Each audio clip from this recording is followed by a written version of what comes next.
Ẹ jẹ́ á ṣàgbéyẹ̀wò ohun tó fẹ́ ṣẹlẹ̀ sí gbogbo ìràwọ̀ pátá lónìí tí ń ṣọjọ́ Friday July 10 ọdún 2026 tá wà nínú ẹ̀ yìí. Mo kí Ọlọ́run ọba, mo ṣèbà Olódùmarè, ìbà akọ́dá ayé, ìbà aṣẹ̀dá ọ̀run, mo ṣèbà Ọ̀rúnmìlà, atórí ẹni tí ò sunwọ̀n ṣe, ẹlẹ́rìí ìpín tòun tàyànmọ́, mojúbà ọkùnrin, mojúbà obìnrin, mo kí gbogbo ojú tó ń wò mí níbikíbi tí ẹ ti ń gbọ́ mi káàkiri àgbáńlá ayé. Ẹ̀yin tẹ́ ń wò mí pátá, ẹ bá ń share fídíò yìí, ẹ pín kó jẹ́ òlò àtàǹfààní fọ́pọ̀ ènìyàn. Ojú tẹ́ fi ń wò mí ò ní fọ́, bẹ́ẹ̀ ọwọ́ tẹ́ fi ń bá mi share rẹ̀, ẹ ní fi gbọ́mọ sí, ẹ sì ní fi gba lẹ́tà ìbànújẹ́ láṣẹ Ìdùmarè. Ẹ̀yin oníràwọ̀ iná tó kanra yan Aries tàbí láàrin March 21 sí April 20. Ọjọ́ yìí ọjọ́ ayọ̀, ọjọ́ ìdùnnú ló jẹ́, ọjọ́ rere ló jẹ́ pẹ̀lú. Ọjọ́ tó ṣe é pé ó pọ̀ nù yín, ó ṣeé ṣe kí ẹ ráwọn nǹkan tó ṣe é pé ó máa dàbí èrè ń jẹ látara àtìtẹpámọ́ṣẹ́ yín. Ẹ ti wà lórí pé ẹ gbọ́dọ̀ máa tẹpámọ́ṣẹ́ lásìkò yìí ni o. Ẹ gbọ́dọ̀ fààyè gba rẹ̀wẹ̀sì ọkàn rárá, ẹ gbọ́dọ̀ fààyè gba mẹ́lẹ́, ẹ gbọ́dọ̀ ṣọ̀lẹ lásìkò yìí. Tẹ́ bá ṣe kára mọ́ṣẹ́ sí, ohun lẹ́sẹ̀ ráǹfààní àtòrígbámú sí o. Ọjọ́ ọjọ́ tó dára púpọ̀ láti fi ṣiṣẹ́ ni, láti fi rérè kó jọ àwọn nǹkan tí ẹ bá ní níre lásìkò yìí. Ẹ má fi tàfàlà rárá, ẹ rí dájú pé fowópamọ́ fún ọlọ́jọ́ iwájú ni o. Lótìtọ́ àwọn nǹkan kan gbé yín lọ́kàn lásìkò yìí pé mo fẹ́ ṣe gbá, mo fẹ́ ṣàwo. Ó dára kẹ́ save fọjọ́ iwájú ju kí ẹlẹ́fẹ́ kówó lórí nǹkan kan lọ́jọ́ tòní lọ táwa dàbí ìgbà pé ta ló ní kí n tiẹ̀ kówó lé lórí. Mi mọ̀ pé báyẹn ni bàbá yẹn ti máa bá mi ṣiṣẹ́ yẹn, mi mọ̀ pé ìkànnì máa padà jẹ́ fẹ́ẹ̀kì. Ẹ kíyèsára dáadáa lásìkò yìí, àsìkò eré lásìkò yìí jẹ́ fún yín o. Ẹ̀kọ́ tẹpá mọ́ṣẹ́ kẹsì gbèsè ti ayé yín ni. Bẹ́ẹ̀ sì ni lọ́jọ́ tòní ó dára púpọ̀ fẹ́yìn tí ẹ̀ ń lo ìràwọ̀ yìí láti fi ṣàríwòye sí nípa àwọn ibi tẹ́ ẹ̀ ń náwó sí. Bí a ti ṣe sọ lánàá, òun náà ní kẹ́ṣí lọ́jọ́ tòní. Ẹ wòye sí bẹ́ẹ̀ ṣe ń náwó lásìkò yìí, ṣé ẹ̀ máa náwó jù síta, ṣé kìí ṣe pé bóyá bẹ́ẹ̀ ṣe ń náwó yìí ṣé kò pa àwọn kankan lára tó yẹ kẹ́ tún focus lé lórí. Àsìkò yìí dára láti fi ṣàríwòye sí nípa àwọn kan wọ̀nyí kọjọ́ tòní lé lọ dáadáa. Iṣẹ́ yín á lọ bó ṣe yẹ kó lọ lénìí. Bí bá ṣe pé yàn tó lólùfẹ́ yín á dára, ire owó lè wọlé fún yín lénìí. Bíìjì jẹ́ kọ́lọ́ tó dára jù fún yín láti wọ̀ láṣọ lónìí. Aago 12 kù ìṣẹ́jú 15 ní àárọ̀ sí aago 1 kù ìṣẹ́jú 10 ní ọ̀sán jí àkókò. Èyí tó dára jù fún yín tí ń ṣe lucky hour fún yín lénìí. Nọ́mbà 6 jẹ́ lucky nọ́mbà yín lọ́jọ́ tòní. Aago 6 kọjá 30 ìṣẹ́jú ní àárọ̀ sí aago 7 kọjá 30 ìṣẹ́jú láàárọ̀ jí àkókò. Èyí tó dára jù fún yín láti ṣe prayer lọ́jọ́ tòní. Apá south dára púpọ̀ fún yín láti kọrí sí ṣe prayer ọ̀hún tàbí láti wá àǹfààní àtòrè lọ. Ìlera ara yá wájú pípé dáadáa lọ́jọ́ tòní. Ẹ kọ̀ ṣe oúnjẹ jẹ níbikíbi, ẹ ṣe oúnjẹ jẹ, ẹ jẹ oúnjẹ tó wà very healthy. Ẹ sì máa sọ̀rọ̀ àsọjù kó òun yín má bàa lọ hábà kan lọ́jọ́ tòní. Ẹ kíyèsára púpọ̀. Oníràwọ̀ ìpè alámọ̀ Taurus tàbí láàrin April 21 sí May 20 miss day lọ́jọ́ tòní jẹ́ o. Ọjọ́ ìyẹ́ tó ṣe é gbọ́gbọ́n, ó gbàmọ́ ó gbòye. Lóòrọ̀ kùtù náà ó ṣeṣe kẹ́yìn àtìyàn tó súnmọ́ yín kẹjọ jíròrò nípa àwọn kankan tá a mára yín yágágá tá múnú yín dùn dáadáa lọ́jọ́ tòní. Ó ṣe ṣe kí ẹ gbọ́rọ̀ tó ṣe é pé á dùn mọ́ yín nínú láàárọ̀ kùtù ọjọ́ tòní. Bẹ́ẹ̀ sì ni bọ́jọ́ tòní ṣe wá ń lọ, ó ṣe ṣe kí àwọn issue kọ̀ọ̀kan fẹ́ máa develop nínú ilé yín. Bóyá nǹkan kan wọ̀nyí tó ṣe é pé ẹ ní láti kọbi ara sí ní kíákíá nínú ilé. Ó lè jẹ́ látọ̀dọ̀ olólùfẹ́ yín, ó lè jẹ́ lára àwọn nǹkan tẹ́ fẹ́ fi beautify inú ilé yín, tàbí nǹkan kan látọ̀dọ̀ family lọ́jọ́ tòní tẹ́lẹ̀ á fẹ́ dàbí pé ó di nǹkan sí yín lọ́rùn láti wò pé àkíní mo gbọ́dọ̀ mójútó, nǹkan yìí mo gbọ́dọ̀ ṣe, aṣọ yìí mo gbọ́dọ̀ rà, nǹkan inú ilé mo gbọ́dọ̀ tún ṣe, àwọn nǹkan tó nídìí kí n pààrọ̀ mo gbọ́dọ̀ pààrọ̀ ẹ̀ tásì wá dàbí ìgbà pé ọ̀rọ̀ owó náà fẹ́ dàbí ìgbà pé ó fẹ́ rí bákan. Akitiyan máa wá pọ̀ dáadáa lọ́jọ́ tòní lórí nǹkan yìí. Ẹ rí dájú pé ẹ do your best ni kí ẹ sì leave the rest. Ẹ má sáré mọ́tò kọlù kẹ̀kẹ́ lọ́jọ́ tòní rárá o. Tẹ́ bá rí pé èèyàn kan sọ fún yín pé dọ̀dọ̀dọ̀dọ̀ lágbájá wá ṣe báyìí lọ́rọ̀ yàn, ẹ tó sì jẹ́ pé nǹkan náà kò ṣe nǹkan tó tẹ́yìn lọ́rùn rẹpẹtẹ. Ẹ rí dájú pé ẹ mọ̀ bẹ́ẹ̀ fẹ́ ṣe láàárín yẹn kó má sí ìjà, kó má sí wàhálà, kó má sí dààmú láàárín èèyàn àtìyàn tó jọ mọ́ family, àbáwọn èèyàn àtìyàn tó jọ mọ́ olólùfẹ́ yín lọ́jọ́ ti tòní. Bákan náà sì rí lọ́jọ́ tòní, ó ṣe ṣe kí nǹkan kan fẹ́ push yín láti wo òjijì kan bákan, ó sì ṣe ṣe kí wo òjijì náà kí ó bí dáadáa fún yín, ṣùgbọ́n ẹ má lò lọ́nà tó máa wà negative. Tẹ́ bá máa wo òjijì lẹ́yìn tẹ́ bá rí pé bóyá ìbínú òjijì ló fẹ́ wáyé, ẹ try láti control ara yín dáadáa lọ́jọ́ tòní. Ṣùgbọ́n ọwọ́ ọ̀rọ̀ lọ́jọ́ tòní, ó ṣe ṣe kí ẹ ríre, ó ṣe ṣe kí ẹ rí dùnú, ó ṣe ṣe kí ẹ rí ayọ̀ pàápàá láti fi iṣẹ́ yín. Ìròyìn ayọ̀ tẹ́ fẹ́ gbọ́ láti fi iṣẹ́ látàárọ̀, tẹ́ ń wò pé báwo ni iṣẹ́ ìṣe rí báyìí lénìí, kí ló ń ṣẹlẹ̀ látàárọ̀, ọwọ́ ọ̀sán mọ́rọ̀ lè ó ṣe ṣe kí nǹkan dùn yín gbà, kí nǹkan tó dára sí dáadáa tó ṣe é pé àwọn kan tẹ́ fẹ́ gbọ́ bí bùkátà lé àbáwọn arrangement tẹ́ fẹ́ ṣe nínú ilé yẹn, ó ṣe ṣe kí ẹ wá padà rí ṣe lásìkò yìí. Àsìkò yìí àsìkò tẹ́ fi develop ayé yín ni, àsìkò tẹ́ fi ṣàtúnṣe ìgbésí ayé yín ni. Ó ṣe ṣe kẹ́gà àwọn kankan ṣe lọ́jọ́ tòní tá tún mú káyé yín tẹ̀síwájú. Stress nìkan lè pọ̀ díẹ̀ tàbí kí nǹkan fẹ́ máa bá yín fa issue díẹ̀ nínú ilé lọ́jọ́ tòní. Ọjọ́ tòní á lọ dáadáa tẹ́ bá fọgbọ́n ṣe tẹ̀sí fẹ́lẹ́ ṣe. Iṣẹ́ á lọ dáadáa, bá ṣe pẹ̀yìn àti olólùfẹ́ yín, á pàyìn àti family, ó lè rí bákan díẹ̀. Bẹ́ẹ̀ sì ni owó lè wọlé fún yín dáadáa lọ́jọ́ ti tòní. Pink jẹ́ kọ́lọ̀ tó dára jù fún yín láti wọ̀ láṣọ lónìí. Aago 7 kù ìṣẹ́jú 15 láàárọ̀ sí aago 9 kù ìṣẹ́jú 15 láàárọ̀ jí àkókò. Èyí tó dára jù fún yín tí ń ṣe lucky hour fún yín lénìí. Nọ́mbà 6 jẹ́ lucky nọ́mbà yín lọ́jọ́ tòní. aago 3 kù ìṣẹ́jú mẹ́ẹ̀ẹ́dógún lóru gànjọ́ sí aago 4 kù ìṣẹ́jú mẹ́ẹ̀ẹ́dógún ní ìdájí jẹ́ àkókò èyí tó dára jù fún yín láti fi ṣe prayer lọ́jọ́ tòní. Apá west dára púpọ̀ fún yín láti kọrí sí ṣe prayer ọ̀hún. Ìlera ara yá jí pépé dáadáa lọ́jọ́ tòní, ṣùgbọ́n tẹ́ bá gbé nǹkan tó pọ̀ sórí ju bó ṣe yẹ lọ, ó ṣeé ṣe kí orí fẹ́ máa fọ́ yín bákan, ó dàbí ìgbà pé ẹ fẹ́ ní mental burnout. Bákan tẹ́ bá ń gbé nǹkan tó pọ̀ jù sórí, ẹ kíyèsí ara pé ká máa ra yín down, ẹ rí dájú pé ẹ gbé nǹkan rẹpẹtẹ sórí. Bẹ́ẹ̀ sì ni tẹ́ bá ń jẹun, ẹ má jẹ oúnjẹ tó bá le ju bó ṣe yẹ lọ torí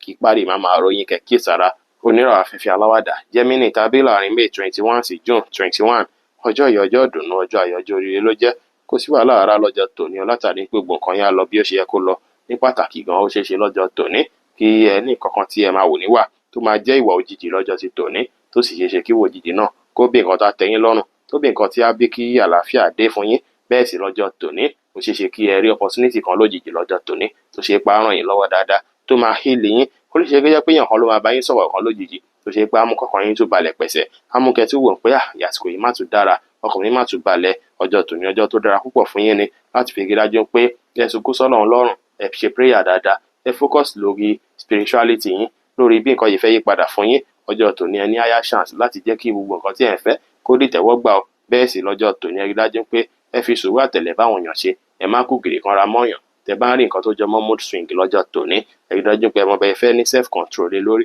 kó má jẹ́ pé àsìkò náà ẹ máa lọ sọ̀rọ̀ bí ìkanra sí èèyàn tẹ́ni náà fẹ́ fi yẹn dislike yín, kẹ́ kíyèsára púpọ̀. Ẹ wá ṣọ́rọ̀ sọ́nà lọ́jọ́ tòní o, ẹ má sọ̀rọ̀ àsọjù. Ìgbéni dára púpọ̀ láti fi lo àkókò yìí láti fi ṣe prayer dáadáa. Bákan náà ọwọ́ ìrọ̀lẹ́ ọjọ́ tòní jẹ́ àkókò tí ó dára púpọ̀ fún yín. Bí ọ̀sán mọ́rọ̀lẹ́ ọjọ́ tòní ó ṣeé ṣe kí àwọn nǹkan tó ṣe pé ẹ̀ tí ẹ̀rọ kan látọ̀nà jíjìn kí ó fẹ́ wá o, bí àwọn àǹfààní kan kó fẹ́ wá lọ́jọ́ tòní tó sì ṣeé ṣe tó ṣe pé ẹ máa rí grab. Tẹ́ bá sì grab ẹ lè máa bí fọkànbalẹ̀ fún yín, àbí kí ni yín dùn. Gbogbo ń swing tẹ ní pátápátá gbogbo ẹ máa padà yàtọ̀, tí ò ní sí wàhálà, tí ò ní sí dààmú mọ́. Inú yín á dùn, ayọ̀ yá kún lọ́jọ́ ti tòní o. Ọjọ́ tòní iṣẹ́ wa lọ dáadáa, tẹ́ bá falẹ̀ mọ́ṣẹ́, ìbáṣepọ̀ yín àti olólùfẹ́ yín á dùn àlárinrin. Ire owó gan lè wọlé fún yín dáadáa lọ́jọ́ tòní, ṣùgbọ́n ẹ má gbàgbé láti ṣe prayer lákòókò ìgbàdúrà yín tí ń ṣe aago 5 kọjá 30 ìṣẹ́jú ní ìdájí sí aago 6 kọjá 30 ìṣẹ́jú ní ìdájí. Light green jẹ́ kọ́lọ̀ tó dára jù fún yín láti wọ̀ láṣọ lónìí. Aago 9 kù ìṣẹ́jú 15 láàárọ̀ sí aago 11 láàárọ̀ jí àkókò èyí tó dára jù fún yín tí ń ṣe lucky hour fún yín lénìí. Nọ́mbà 3 jẹ́ lucky nọ́mbà yín lọ́jọ́ tòní. Apá east dára púpọ̀ fún yín láti kọrí ṣíṣe prayer tàbí láti wóore lọ lọ́jọ́ tòní.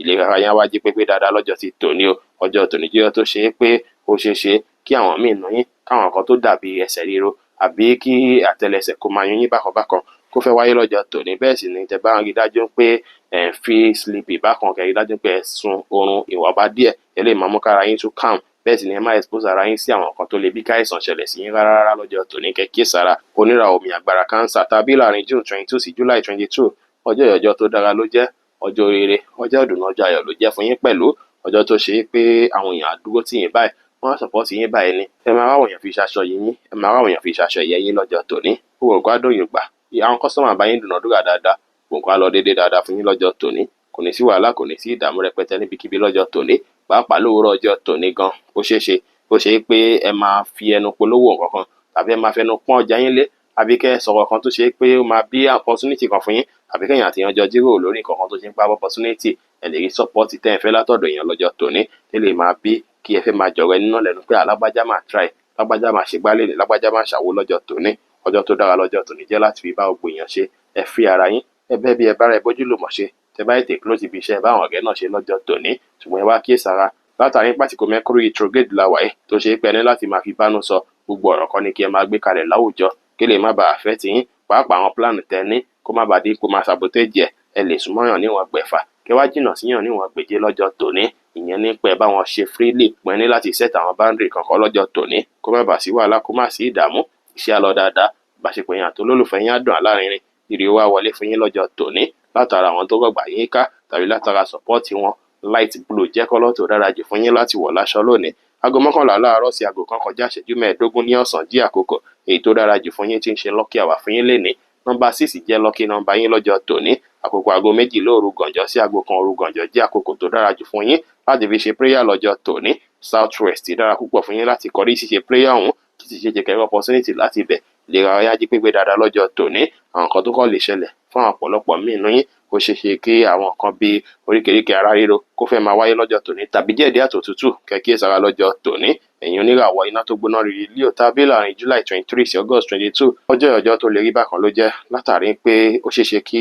ẹ fẹ́ ní àwọn ìpèníjà iṣẹ́ díẹ̀ ní ọjọ́ tòní tàbí kẹ́ fẹ́ máa rò àwọn kan nípa iṣẹ́ yín tí lè fẹ́ stick sí yín lọ́kàn bákan pé báwo mo fẹ́ ṣọ̀kọ̀ṣẹ́ ìgbà ọ̀nà mo fẹ́ gbé gbà àwọn ibi tí mo fẹ́ ṣàtúnṣe lé lórí báwo mo máa ṣe tí àtúnṣe máa tètè wáyé lórí ẹ̀ iṣẹ́ mi báwo ló fẹ́ lọ dáadáa gbogbo nǹkan yìí jẹ́ nǹkan tó ṣe pọ̀pọ̀lọpọ̀ yín ẹ máa wò lọ́tún lọ́sì tó máa fẹ́ àfẹ́tì módù yín bákan lọ́jọ́ ti tòní gbogbo ẹ mọ́kàn ara yín balẹ̀ ẹ mọ́kàn ara yín balẹ̀ gbogbo nǹkan tó ń wù yín lọ́kàn láti ṣe lọ́tún lọ́sì yẹn ó ṣeé ṣe kó padà di ṣíṣe pé calm down dáadáa torí tẹ́ bá calm down ó máa àfẹ́tì módù yín gan lọ́jọ́ tòní ó máa jẹ́ kẹ́ wà down á dàbí ìgbà pé ẹ feel loved á dàbí ìgbà pé gbogbo èèyàn kan yín sí yín á dàbí ìgbà pé iṣẹ́ gan fẹ́ sun yín lọ́jọ́ tòní tẹ́ bá lọ calm down dáadáa ẹ mọ́kàn ara yín balẹ̀ ẹ má wò pé bóyá Ọlọ́run ní ṣe fún yín o nǹkan padà lọ dáadáa ohun tó ń jẹ́ kẹ́ máa fìlì bẹ́ẹ̀ lọ́jọ́ tòní ní Venus òun ló wà nù ràwọ̀ yín òun ló ń jó sọ̀tún sósì nínú ọkàn yín pé àkíní ti wùn mí hospital ti wùn mí kó bá mi kọ́ iléèwé ti wùn mí kó bá mi kọ́ nǹkan tí mo fẹ́ fúnṣẹ́ mi ti wùn mí òun ló wá sí yín lọ́kàn lọ́jọ́ tòní tó máa bí kí ẹ fẹ́ máa ronú lọ́sùn lọ́sì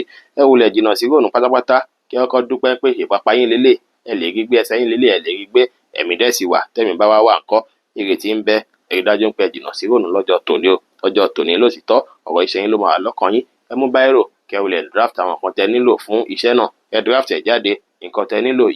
iye tẹ nílò fún iye tẹ ti ní lọ́wọ́ kẹ wá bẹ̀rẹ̀ sí wòye sí ọ̀nà tẹ fẹ́ gba iṣẹ́ lé lórí ṣùgbọ́n kò sì wá dára láti kówó lórí iṣẹ́ tuntun lásìkò yìí ṣùgbọ́n ìtẹ́tí ń ṣe lọ́wọ́ tẹ́lẹ̀tẹ́lẹ̀ ẹ lè máa push ẹ̀ lọ́wọ́ ẹrẹ́ kò sí wàhálà kò sí ìdààmú iṣẹ́ yín lè rí bákan lọ́jọ́ tòní torí kọ́sítọ́mà gan wọn lè náà padà lọ́jọ́ tòní tó ṣe pé wọ́n ní fẹ́ kẹrẹ́rẹ́ kan báyìí gan jẹ ṣùgbọ́n gbogbo ẹ máa padà rí bí ẹ ṣe ń fẹ́ tẹ́ni bá rí bákan ọ̀la máa padà dára ìbáṣepọ̀ yẹn àti olólùfẹ́ yín wà òkè kò ní fi bẹ́ẹ̀ sí wàhálà kò ní fi bẹ́ẹ̀ sí ìdààmú ẹ̀yin tó bá ṣe pẹ̀ sí ní iṣu tẹ́lẹ̀ ó ṣeé ṣe kó sì máa jà àwọn ìrìn lásìkò yìí díẹ̀ ìrè owó náà lè rí bákan lọ́jọ́ tòní yẹ́lò jẹ́ kọ́lọ́ tó dára jù fún yín láti wọ̀ láṣọ lónìí aago kan kọjá ìṣẹ́jú 15 ní ọ̀sán sí aago 3 kọjá 30 ìṣẹ́jú ní ọ̀sán jẹ́ àkókò èyí tó dára jù fún yín tí ń ṣe lọ́kì àwà fún yín lénìí nọ́mbà 9 jẹ́ lọ́kì nọ́mbà yín lọ́jọ́ tòní aago 5 ní ìrọ̀lẹ́ sí aago 6 ní ìrọ̀lẹ́ jẹ́ àkókò èyí tó dára jù fún yín láti fi ṣe prayer lọ́jọ́ tòní apá south dára púpọ̀ fún yín láti kọrí ṣíṣe prayer ọ̀hún tó sì ṣe kẹ́ opportunity láti bẹ̀ ìlera ara wájú pépé dáadáa lọ́jọ́ tòní ṣùgbọ́n oríkèéríkèé ara lè máa rọ ẹlòmíì nù yín bóyá akẹ́kọ̀ọ́ máa fi ìwé bákan ẹ jìnnà sí àwọn nǹkan tó lè mú kí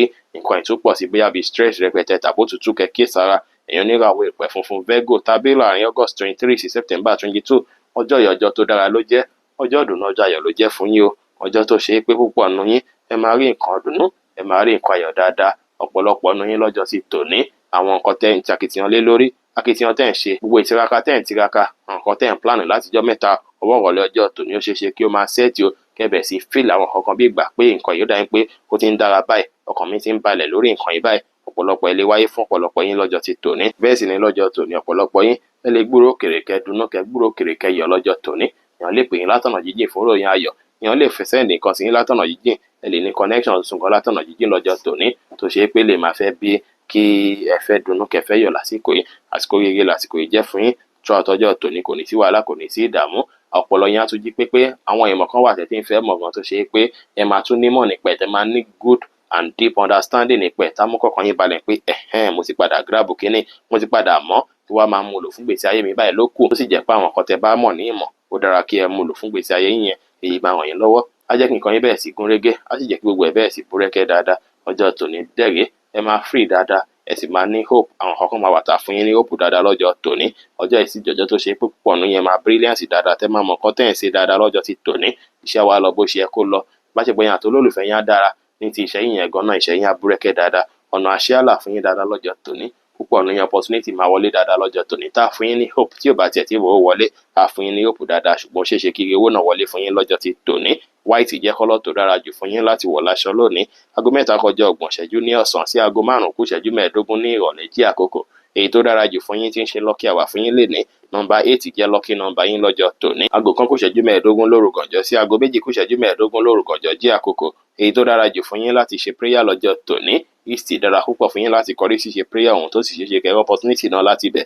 lè ra ara wájú pépé dáadáa lọ́jọ́ tòní mọ́wọ́ bàrádì ríro tàbí kí hips yín kó máa ròyìn òṣèṣe kí lè wáyé lásìkò yìí fún ọ̀pọ̀lọpọ̀ èyí tó ṣe pé ẹ fira yín sílẹ̀ tí ẹ tọ́jú lè rárá yín ọwọ́ bàrádì ríro lè máa dùn yín lọ́jọ́ tòní ṣùgbọ́n rí dájú pé dúró jù fún ìgbà pípẹ́ tàbí jókòó jù fún ìgbà pípẹ́ oníràwọ̀ afẹ́fẹ́ márìmífín Libra tàbí láàrin September 23 sí October 22 ọjọ́ yìí ọjọ́ ìdùnnú ọjọ́ ayọ̀ ọjọ́ rere ló jẹ́ fún yín o púpọ̀ nù yín lọ́jọ́ ti tòní ibi tẹ́ ẹ̀ tiẹ̀ ti ṣe sí báyìí ló ṣeé ṣe kẹ́ ẹ ti jẹ́ lọ́jọ́ tòní o àǹfààní tẹ́ ẹ̀ tiẹ̀ sẹ́ẹ̀ dára yín fún rárá ó lè wọlé fún yín lọ́jọ́ tòní ẹ ṣe prayer lórí eléyìí pé nǹkan tẹ́ ẹ̀ tiẹ̀ ṣiṣẹ́ fún ire tó ṣe pé bóyá kò tiẹ̀ tọ́ sí yín bóyá ó tọ́ sí yín gan kókò tiẹ̀ já wọlé kẹ́kọ̀ọ́ tiẹ̀ nǹkan ńlá ìtì lọ́jọ́ tòní ọjọ́ tó dára lọ́jọ́ tòní jẹ́ ẹ máa rí dùnú ẹ máa ráyọ̀ láàrin èèyàn àtàwọn tó súnmọ́ yín ní tí mèsì yín máa dìpù dáadáa bá ṣe pé èèyàn àtàwọn tó rọgbà yín ká á wọnú ara dáadáa ìfọwọ́ wíwọ̀ sì máa já gèrè dáadáa lọ́jọ́ tòní ó ṣeé ṣe kí ẹ láwọn síkírìtì kan lọ́wọ́ lásìkò yìí gbogbo síkírìtì tó bá fi sí yín lọ́wọ́ ẹ má ṣe líkì ẹ̀ síta síkírìtì tọ̀dọ̀ sí yín gangan ẹ má ṣe líkì ẹ̀ síta rárá kó dára ó ṣeé ṣe kẹ́ sẹ́ǹsì àwọn transformation kan lásìkò yìí náà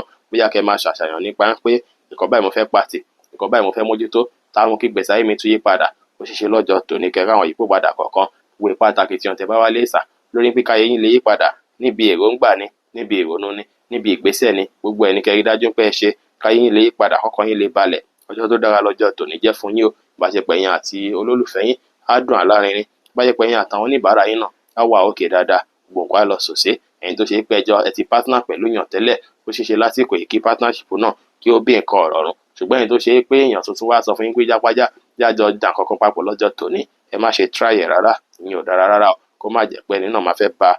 iṣẹ́ yín jẹ́ àbí tá fẹ́ ba plan yín jẹ́ pátápátá kẹ́kẹ́ sára iṣẹ́ wa lọ dáadáa lénìí ìbáṣepọ̀ yín àti olólùfẹ́ yín á dára ìbáṣepọ̀ yín àtọ̀gá náà á dára ire owó lè wọlé fún yín lénìí pink jẹ́ kọ́lọ́ tó dára jù fún yín láti wọ̀ láṣọ lónìí aago 6 kù ìṣẹ́jú 15 ní ìrọ̀lẹ́ sí aago 7 kọjá ìṣẹ́jú 13 ní àṣálẹ́ jí àkókò èyí tó dára jù fún yín tí ń ṣe lucky hour fún yín lénìí nọ́mbà 6 jẹ́ lucky nọ́mbà yín lọ́jọ́ tòní aago 2 kù ìṣẹ́jú 15 lóru gànjọ́ sí aago 3 kù ìṣẹ́jú 15 lóru gànjọ́ jí àkókò èyí tó dára jù fún yín láti fi ṣe prayer lọ́jọ́ tòní wẹ́ẹ̀sì dára púpọ̀ fún yín láti kọrí sí ṣe prayer ọ̀hún tó sì ṣe opportunity náà ti bẹ̀ yọjú ìlera ayé wájú pípé dáadáa lọ́jọ́ tòní ṣùgbọ́n ó dára púpọ̀ kí ọ̀pọ̀lọpọ̀ yín mumi dáadáa lọ́jọ́ tòní kẹsì já àwọn nǹkan tó ṣe é pé ó ní fibre dáadáa torí ìdí yíyọ tàbí kọ́pọ̀lọpọ̀ yín kẹ́ discover pé fẹ́ máa ya ìgbẹ́ púpọ̀ jù kẹ́ kíyèsára oníràwọ̀ omi tútù Scorpio tàbí láàrin October 23 sí November 22 ọjọ́ tó lè rí bákan ló jẹ́ o iṣu lè lágbára díẹ̀ lọ́jọ́ tòní pàápàá láàrin ìyàtọ̀ olólùfẹ́ yín ó ṣe ṣe kó lólùfẹ́ yín wà tó ṣe pé ó lè má tẹ́yìn lọ́rùn rárá lọ́jọ́ tòní ìwà tó máa wù lọ́jọ́ tòní ó lè jẹ́ ìwà tó ṣe pé abíkẹ́ fẹ́ máa rò pé lágbájá kí ló yẹ tó ṣe báyìí tàbí kí ló yẹ tó ṣe báyìí púpọ̀ àánú yín náà sì ó ṣe ṣe kí ẹ fẹ́ máa feel bákan nípa nǹkan tó lólùfẹ́ yín nílò ẹ fẹ́ máa feel negative bákan nínú ọkàn yín tàbí kí èròǹgbà tí ó tọ́ kó fẹ́ máa wá sí yín lọ́kàn bẹ́ẹ̀ sì ni ọ̀pọ̀lọpọ̀ yín náà olólùfẹ́ yín lè máa go through nǹkan tó ṣe pé á máa affect mood yín tá affect emotion yín bákan lọ́jọ́ tòní ẹ kí ìsọ̀rọ̀ púpọ̀ lọ́jọ́ tòní kò tán síbẹ̀ o àwọn nǹkan tó jọ mọ́ ìpèníjà ibi iṣẹ́ náà ó ṣeé ṣe kó fẹ́ wáyé díẹ̀ lọ́jọ́ tòní o lè ráwọn nǹkan tó wòye púpọ̀ láti ṣe láàyè iṣẹ́ ṣùgbọ́n tó dàbí ìgbà pé ó nira díẹ̀ láti tètè rí tó ṣe pé máa fẹ́ máa sáré sọ́tún sósì pé nǹkan ìmúdẹ fẹ́ rí ṣe ó ní láti achieve nǹkan kan yìí ó ní láti gbé ìgbésẹ̀ lórí nǹkan kan yìí tó sì ṣe ṣe kí lè fẹ́ stress yín díẹ̀ kó wá padà já sí pé ìrọ́ náà lè rí bákan lọ́jọ́ tòní ní ìgbẹ̀yìn ṣùgbọ́n kẹ́ mọ̀ dájú pé tèmi bá rí bákan ọlá máa padà dára ni o ẹ rí dájú pé mọ́kàn balẹ̀ kí ẹ sì ní òògùn gbogbo kan máa dára láàyè iṣẹ́ tẹ́ bá ń ṣe nǹkan ẹ rí dájú pé ẹ ṣe lọ́nà tó máa gbà pàfẹ́ sí dáadáa ẹ má fàyè gba distraction rárá kí lè má bí kí iṣẹ́ yín bàjẹ́ kẹ́ kí ìsọ̀rọ̀ púpọ̀ ẹ focus lórí iṣẹ́ dáadáa nǹkan kí nǹkan tẹ́ bá ṣe ẹ focus lé lórí dáadáa kẹ́ lọ gbọ́n tó lọ fún yín láti fi mójútó iṣẹ́ dáadáa lọ́jọ́ tòní kí gbogbo nǹkan lè lọ dáadáa ṣẹ́yìn lè rí bákan ìbáṣepọ̀ yín àti olólùfẹ́ yín náà ó lè wà affected díẹ̀ lọ́jọ́ tòní ìgbà rí dájú pé ẹ calm down kẹ́ mú sùúrù lò kó má sí wàhálà kó má sí ìdààmú irewó náà lè rí bákan lọ́jọ́ tòní pink jẹ́ kọ́lọ́ tó dára jù fún yín láti wọ̀ láṣọ lónìí aago 7 kọjá ìṣẹ́jú 13 ní ìrọ̀lẹ́ sí aago 9 kù ìṣẹ́jú 5 ní àṣálẹ́ jí àkókò èyí tó dára jù fún yín tí ń ṣe lucky hour fún yín lénìí nọ́mbà 6 jẹ́ lucky nọ́mbà yín lọ́jọ́ tòní aago 4 kù ogún ìṣẹ́jú lóru kànjọ́ sí aago 5 kù ogún ìṣẹ́jú ní ìdájí jí àkókò èyí tó dára jù fún yín láti ṣe prayer lọ́jọ́ tòní àpá south dára púpọ̀ fún yín láti kọrí ṣíṣe prayer ohun tó sì ṣe kẹrẹ opportunity láti bẹ̀ lè rárá yín ají pépé dáadáa lọ́jọ́ tòní ẹ mú mi dáadáa lọ́jọ́ tòní o ẹ sì jẹ oúnjẹ tó fresh ẹ ní ìṣòro kidney lágbára lọ́wọ́ Ọlọ́run bá ògóró bàràdì sì lè máa ròyìn bákan lọ́jọ́ tòní